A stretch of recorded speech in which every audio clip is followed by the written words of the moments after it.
Halo guys, buah liset guys, buah liset ini.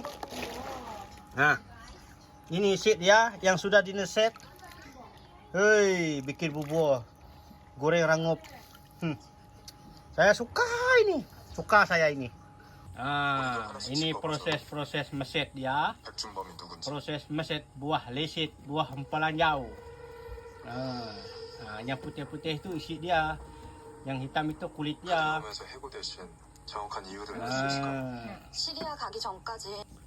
Sebelum kamu mau meset dia punya isi, pastikan dipotong dulu supaya dia dapat dineset. Itulah nama dia buah liset.